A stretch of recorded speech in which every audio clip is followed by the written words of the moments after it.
Picture this nightmare. You're 17 years old, standing in a locker room after breaking your school's track record. But instead of congratulations, you hear whispers. Of course he's fast. His ancestors were bred for it, like racehorses. The poison spreads deeper than you think. Olympic champion Michael Johnson carries this burden. Slavery has benefited descendants like me. There is a superior athletic gene in us. Sports commentator Jimmy "the Greek" Snyder destroyed his career defending it. Slave owners would breed his big black to his big woman so he could have a big black kid. 4 Olympic gold medals, world records that seemed untouchable. Yet Johnson still questions whether his speed truly belongs to him or to some plantation owner's breeding experiments. The doubt eats at him like acid, and he's not alone. Thousands of black athletes carry this same burden, wondering if their talent is authentic or manufactured. This toxic myth has infected sports culture so deeply that excellence itself feels stolen. The lie has convinced an entire generation that their achievements were predetermined by slave masters, that their success was designed centuries ago in the hell of American plantations. It's robbed them of the joy of knowing their greatness comes from their own hearts, their own work, their own unbreakable spirits. We're going to destroy the most dangerous myth in sports history. And when we're done, you'll understand how this lie has been stealing credit from black excellence for generations. For decades, they've pointed to America's growing slave population as proof that our ancestors were bred like prized livestock. But here's what they never wanted us to know about the slave trade numbers. Between 1500 and 1867, European traders ripped 12 million Africans from their homeland. America barely participated. Out of those 12 million souls, America imported only 420,000, a pathetic 3.5% of the total human cargo. Brazil alone devoured 4 to 5 million African lives, 10 times more than America ever touched. The Caribbean consumed millions more. If America was running these massive breeding programs, why did they import so few people to begin with? If they had the genetic expertise to create super athletes, why weren't they the biggest players in the slave trade? By 1825, something they call impossible happened. America, which imported the smallest fraction of enslaved Africans, somehow held 25% of all enslaved people in the Americas. The population had exploded, while Brazil's barely grew despite constant ship arrivals. Breeding believers think they've found their smoking gun. They point to these numbers and say, "See? Proof of systematic genetic programs. Proof that your athletic dominance was manufactured by masters." But they're about to discover something that will shatter their entire worldview. Because the real explanation isn't genetic manipulation creating super athletes. It's the difference between consumption and reproduction. And that difference reveals a truth more horrifying than any breeding program could ever be. The Caribbean wasn't running plantations. They were operating death camps, with sugar production as a side business. Picture Caribbean sugar plantations where British records show slave ships arriving monthly, not to expand the workforce, but to replace the dead. 1 in 20 people died every single year from systematic torture disguised as labor. Thomas Thistlewood's diary, discovered in the 1970s, documents the daily brutality that defined Caribbean slavery. Brazilian coffee plantations perfected the same killing machine. Owners calculated that working people to death and ordering fresh replacements was more profitable than keeping anyone alive long enough to age. Speaking of diaries and records they tried to hide, if you want to see us expose more documented evidence of slavery's true horrors that your history classes skipped, subscribe to Black Stories Untold and help us bring these buried documents to light. Now, back to the video. American plantation owners published guides celebrating brutal approaches to maximizing profit from enslaved labor. But American slavery faced a game-changing problem after 1808. When Congress banned slave imports, dead workers couldn't be replaced with fresh shipments from Africa. Suddenly, the killing machine model collapsed. American masters had to keep people alive long enough to reproduce, or their labor force would simply disappear. This economic shift explains the population explosion. but it has nothing to do with breeding super athletes.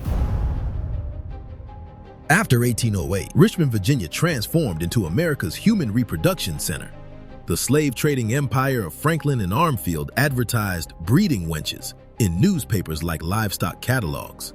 Their business correspondence reveals the cold calculation behind human reproduction, purchasing people specifically designated for breeding purposes alongside those intended for immediate labor.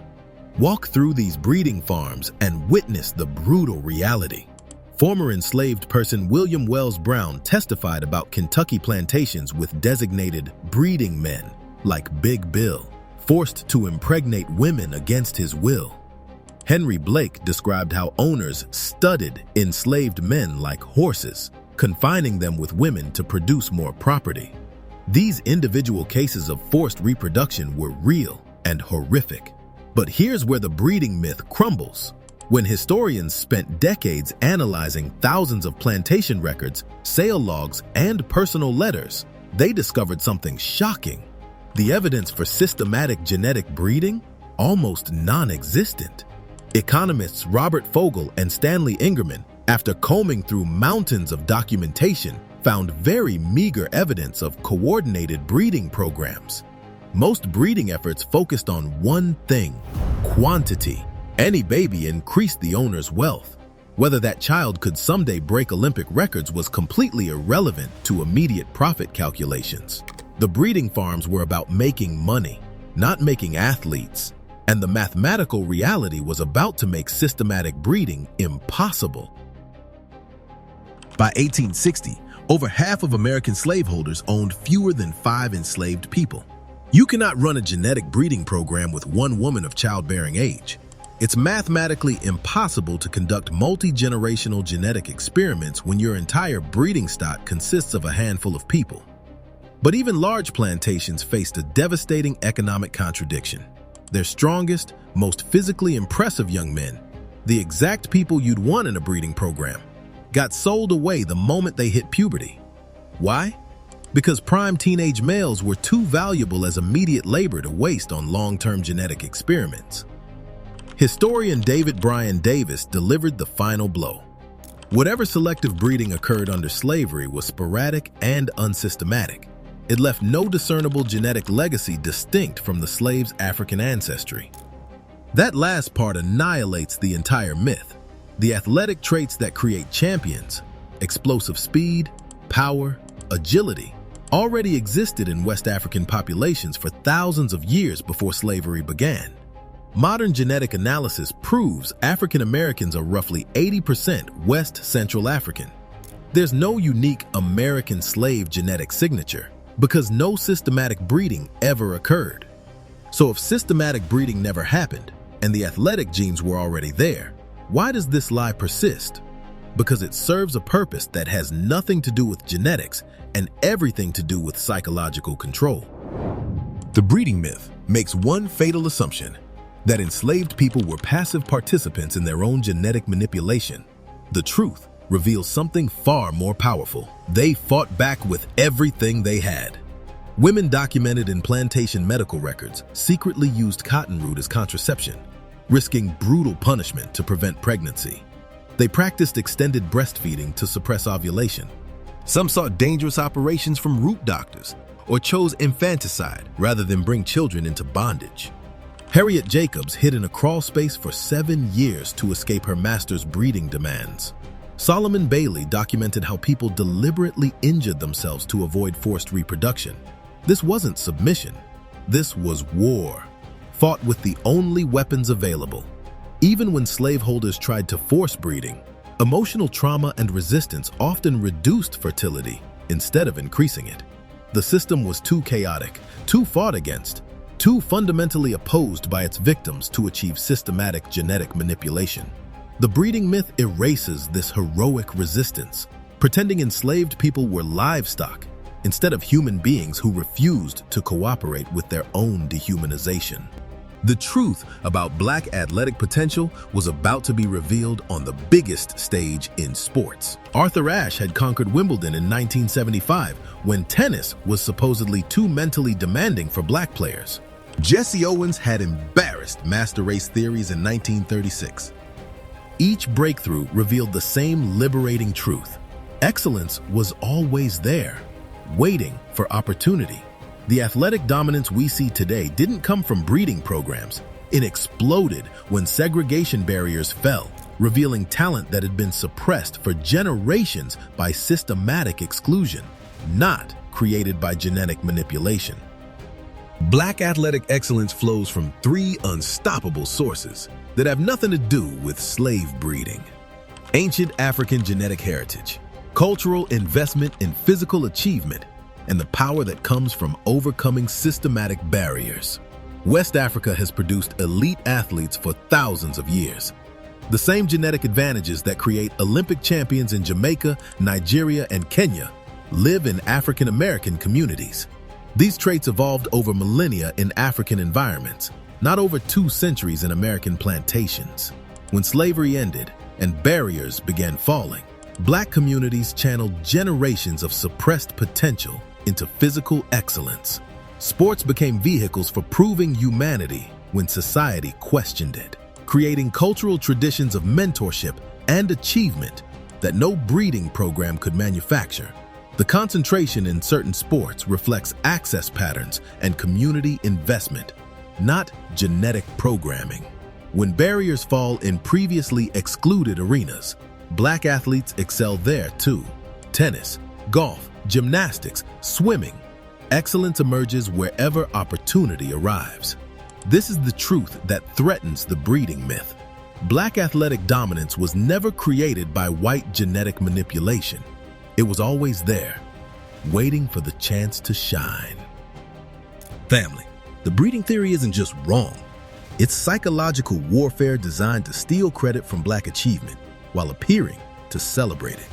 It whispers to every Black athlete, your success isn't really yours. Some dead white man deserves the credit. It tells our community, Black excellence is genetic destiny, not the result of overcoming systematic oppression. Most insidiously, it suggests that if we Black people were bred for physical tasks, maybe we're not suited for intellectual ones. And when Michael Johnson credits slavery for his speed, he's unconsciously handing over ownership of his 4 Olympic gold medals to his ancestors' oppressors, instead of claiming them as products of his own decade of sacrifice and training. This psychological theft runs deeper than individual athletes. It allows society to avoid uncomfortable truths about why certain communities dominate some sports while being excluded from others. It's easier to credit genetics than admit that systematic barriers shaped athletic participation patterns. But understanding the lie is the first step to breaking free from it. The brutal truth about slavery's reproductive horrors needs to be told correctly.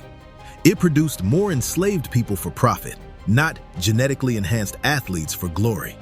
The system was too chaotic, profit-driven, and scientifically ignorant to coordinate genetic manipulation.